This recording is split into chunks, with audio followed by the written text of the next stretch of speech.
everyone. Varsha, I would just like to correct you. I am still not justice. I would go by the judge, or you can just call me additional district judge. So, good morning, everyone. Good morning, Justice Sikri. Good morning, Justice Madan Lokur. Good evening, Justice Richard Branston, and good evening, Justice Ronald Gold. Good evening, all, and sorry, back to good morning, dear friends who have joined us from all over the world. And Justice Ronald Gall, I would take your generous offer of eating away the time which you ceded because I have a lot to talk. And at the outset, I would say this is a great endeavor, and I must say, much required. A real shot in the arm to the cause of pertaining to differently able persons, particularly during these unprecedented times caused by the coronavirus pandemic. Now, describing my last 42 years in 10 minutes is quite a challenge. However, I shall accept the challenge. That's what I've been doing so far. So the book which Rahul Bajaj spoke about, it can be done. Rather, I would say that together we can do it. Usually, we end our speeches with a quote. Over here on the World Disability Day, I would like to start mine with a quote of Oscar Wilde. We are all in the gutter, but some of us are looking at the stars. My story dates back to the year 1979 when I was born. And as a child, we all believe in miracles, magic. I was not untouched by them during my childhood days. Often as a child, I remember standing in front of a mirror in a vest, looking at my torso and particularly my arms, and used to think that one day Guru Gobind Singh Ji, our 10th Guru, would appear in front of me and using his magical powers would make both my arms equal. My name's Hargur Varinder Singh Jaggi. I was born with a congenital birth defect in my left arm. I have a fused elbow and with an underdeveloped shoulder. My left arm is over 7.5 inches shorter than the right. And oh, yes, I also have a missing finger. I don't know if it is the ring finger or it is the little pinky one. So since I belong to my native place is Punjab, I was very enthusiastic as a child to join the armed forces, but my hopes were dashed when I learned that I cannot do it. So I'll quickly recap and I'll like to walk you all through that how I came in my first contact with law and how I learned about inclusivity as a child. So I went to the boarding school since Punjab was infested with terrorism. So my parents, who did not have formal education, but they ensured that the children did get one. So we were put to a boarding school. So over there, our school was in the Himalayan range. So over there, we had a famous overlooking Lambi Dher mines, which I believe all of us must know because we have a lot many law students. It is covered in a landmark case of a Supreme Court in Rural Litigation Entitlement Kendra V State of UP. When one day during our assembly, we were told that the mining activity which you are seeing across would stop. And I was so surprised to learn that such big trucks rushing up and down, snaking up and down the hill, and mine blasting going on, the cranes working overtime, they would just come to a grinding halt. What is it? What has made this activity stop? That's when I learned there is something called law and court of courts, the Supreme Court.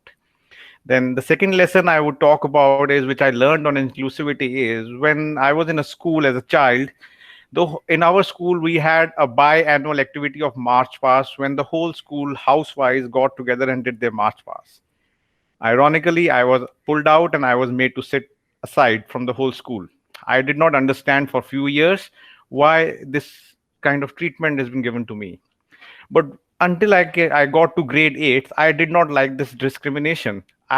Nobody could decide for me that if I cannot flex my arm, if I cannot be part of the mainstream, why am I asked to sit aside? Then something in me came in. I decided to learn how to play drums. So you can imagine it is very difficult when you play drums, and especially for a differently able person. And that also having my situation because I have mentioned I have a shorter arm. I joined as a side drummer and then I rose to become the bass drummer for the school. So now what did I do over years? I learned where when I was asked to sit, I was marginalized. I was asked to sit aside. Now at my command, the whole school started the march past. At my command, they all came to a stop. So this is what I learned about inclusivity. That's how you can become inclusive. Now again, fast forward, how I ended up in law. My dad didn't have formal education, so he has all been gung ho that you need to become an IS officer. As a dutiful son, I obeyed my father. I had a subject, I did an honors in the public administration, and I also took law as a subject. So after finishing law degree, when I went to UPSC, that is our Union Public Service Commission, just like a federal commission, which deals with the employment and hiring examination of for the services. I was asked to go seek a reference from Department of Personnel and Training on the North Block. It was peak summertime. I was asked to move up and down. And when I reached the North Block office, a gentleman, an officer whose name I will refrain to disclose, asked me very curt questions about my physical appearance, about my disability. I had even to show my arm. I did feel humiliated, but he could not shake my resolve. That's the time I decided I don't want to become an IS officer. The reason why he was doing this to me at that point in time, a differently able person could not choose his preference of state and cadre of services. Courtesy our Honorable High Court, a judgment came back a year or two later than that, and that thing was set right. Then, when I got out of the North Block office of the government, I was driving down I was being driven down to the India Gate Circle, the very famous India Gate Circle. So, in a sequence, I first came a signboard of Supreme Court of India, then in the second came Patiala House Courts, and then the third came High Court. I said, writing is clear on the signages. I have a law degree. This is where I need to go. I need not look. I was just wasting my time over there. So that's how I got into law. At that particular time, I still remember when I was standing in the Honorable High Court's main lobby where all lawyers wait. And I just asked my senior that what it takes to be a judge. They say it takes a lot because it is a very hard job. If you think you can just write well or you can read well, you cannot do it. You need to have a strong metal, and you need to have something in you with which you can last. So that's when I decided I will not get into the entry level judgeship. I would gain some experience, work as a lawyer, understand the system better, and then join in. So that's when I decided I need to take the exams for the higher judicial services, where you directly get absorbed as a judge, being an additional district judge or an additional sessions judge. And this very fact I duly noted in my testimonials and statement of purpose when I applied for US law schools for LLM.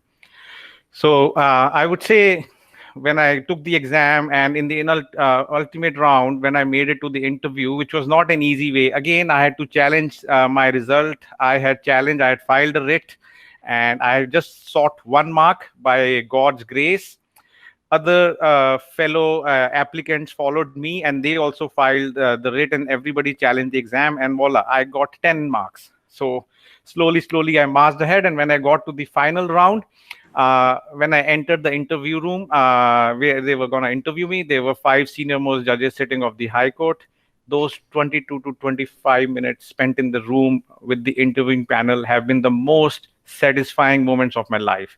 When the justices with towering personalities, long-standing experiences of sage, asked me questions and listened carefully. My interaction with them made me realize that I have led a good life with true grit and determination. I joined the previous 2 sessions of this wondrous summit. I was curious to learn about their speakers who had joined us earlier, their stories, their struggle, and how they overcame challenges. After listening to Peter Blanc, Michael Ashley, Anna Lawson, Shirish Deshpande, Sanjay Jain, David Lipovsky, Laura Walk, Carol Taylor, and S.K. Rungta, I have come to a conclusion that the golden thread which intertwines all differently able persons is true grit, determination, self-belief, and their attitude. And this, what has been today again put at display by Judge Gall and Justice Bernstein. So now coming to the challenges a differently able person may face on joining the bench. I would say the tribe of judges constitutes of intelligent, hardworking, astute people who want to bring a change in the society. And they all have welcomed me with open arms. After all, I am the first differently able a differently able person to join the cadre of Delhi Higher Judicial Services. Courtesy, again, judgment of our Honorable High Court of Delhi in Nishant Diwan's case, which was passed in the year 2014. So In the services, as per services rule, I am entitled for 4 extra days off, and I take great pride in letting all of you know that so far I've only taken, ever since I've joined, I've only taken 1 day off, and that too when my batchmates were going for an annual retreat, and I decided I want to run 18 kilometers on a mountain and do rafting, which I've never done. So that's the only time I took off. But other thing which I get as in the services is I do get a fuel grant, so which enables me to hire a driver. So since I live in a megapolis, Delhi, so a lot of time is spent in driving back work and home. So with the driver driving, I often on the iPad I get to read stuff. So I try to use this facility. Then I have a disability in my left arm, I cannot type the keyboard, but I have become quite proficient. I would say I can type, but again, services have given me a software called Dragon, which is voice recognition, so it has made my life quite easier. So far I've only faced two challenges, and I would say that they are not at all institutional challenges. They are very personal challenges to me. The first challenge which I have faced as a judge is tying a band. In India, we judges tie band. I cannot raise my arm, I cannot tie it. So I was quite contemplating, battling with myself that whether I should seek an exemption, write to the Honorable High Court, please grant me, and I would wear a necktie and not a band. Then I reminded myself, at 14 years as a lawyer, I not only requested my associates, court clerks, friends, acquaintances, security guards, even strangers, complete strangers, please help me tie a band. I would stop them. I would say, help me tie a band because I can't tie it. And they all helped me. So I resolved that I would either request my orderly or my next door brother or sister judge, please tie my band every day morning without fail. The second demon which I had to slay as a judge was every day when you enter a courtroom. So what I had learned, all our justices also in the higher courts, when I was to appear, they all bowed their head and they did namaste. So that's what I decided, that even I need to bring that practice. Namaste, Judge called, means Naman Aste. We bow to the place where you reside. So this is the most humbling and unifying gesture in our Indian culture and society. Courtesy coronavirus, this has been accepted and adapted all over the world quite rapidly as an alternative to handshakes. So it takes quite an effort for me to raise my hands and fold them and then bow. And all I have to tell you, it causes me pain in my elbow and also in my joint, in my joint in the hands. So what I resolved that I will do this day, I will consider it as a daily habit of bowing my head and doing namaste, which would be a gentle reminder to me, to my own self, that I don't know where I'm going, but I certainly know where I come from.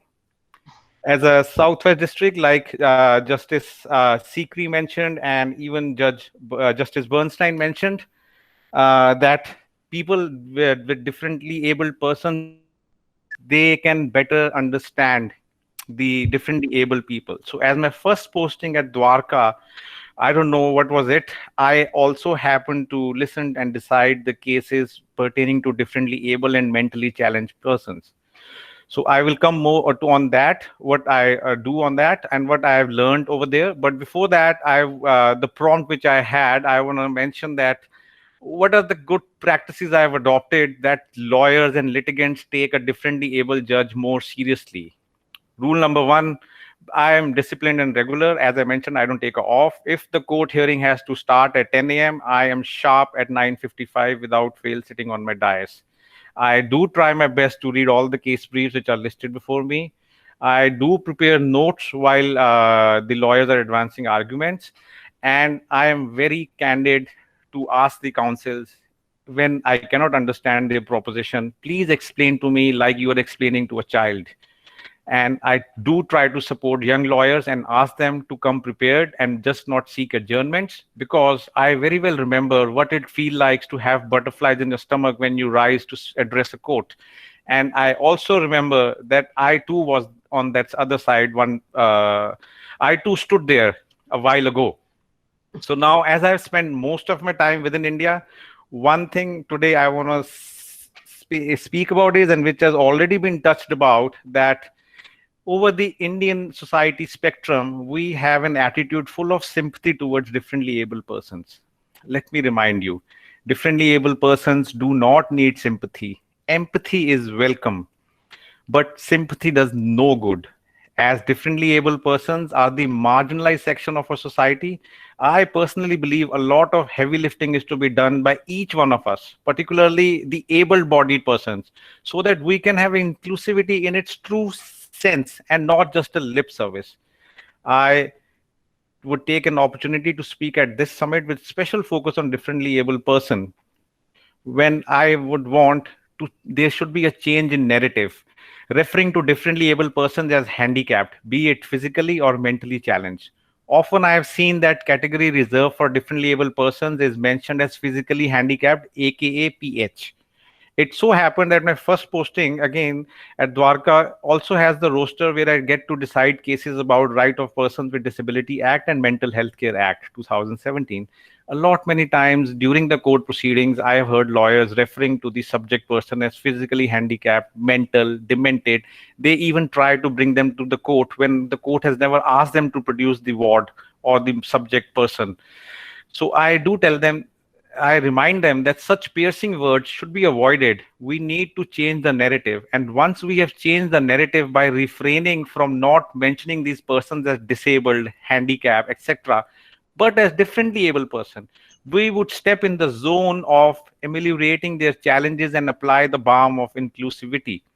I am elated to share that our Honorable Prime Minister of India came up with the term Devang and has nudged us all to shun the use of word Viklang and adopt Devang. It was heartening to read about the same in the newspapers. I would pause here and request the principal of ILS Law College Pune and also the society management of the Law College to consider this request to efface the use of word physical handicap blind with regard to the seats reserved for affirmative action and rather use differently abled persons with the subcategory of benchmark disability. My message to society and large and all over the world is this, that only if differently able persons start believing in themselves and set their goals clearly, trust me, nothing is beyond their reach. I was turned away by the pioneering mountaineering school in India from undertaking a basic mountaineering course. But on seeing my resolve carved with grit and determination, the Indian Mountaineering Foundation invited me to join them in for Climbathon, an alpine training program in the year 2013. I give the credit to Providence and the entire forces of a universe that out of 12 members of a team, I became the first person to summit an unnamed peak at an altitude of 6,250 meters in the Barashigri Glacier in Himachal Pradesh. As a matter of fact, the first differently able person who climbed that mountain. I have also run marathons across the Great Run of Kutch, Himalayan passes in the high altitude, and all I remember seeing crowds cheering for me and clapping for me. I am the solitary differently able judge in the Delhi Higher Judicial Services, and the one in Delhi Judicial Services, which is the entry level for metropolitan magistrates and civil judges, can be counted on my fingertips. I followed the process and result of the last two examination rounds conducted by the High Court of Delhi for Delhi Higher Judicial Services. I am not oblivious to the fact that these exams are anything but a cake, but a walk in the park. However, I was quite sad to not find any serious differently able persons testing their mettle for the coveted post as judges. Trust me, there is room for many, provided a few good men and women are willing to get on board and serve the nation and the society. I am not sure, but we've not had differently able judges, justices in higher judiciary, high courts, and Supreme Court. We certainly have a lot to catch up, and I'm hopeful that inclusivity and diversity shall adorn as hallmark in all the major institutions and high offices of our country. The High Court of Delhi, by taking me in their fold as a differently able person, and that too as an additional district and session judge, has foisted the flag high and sent a message loud and clear that they have not forgotten about people like us, and they shall ensure that inclusivity is practiced and seen to be practiced. I would end on a note, the choice is yours, whether to sit outside and sulk or dig deeper within yourself to muster courage and strength to decide whether you wish to become that drummer at whose beats the school starts to march. Thank you and Jai Hind.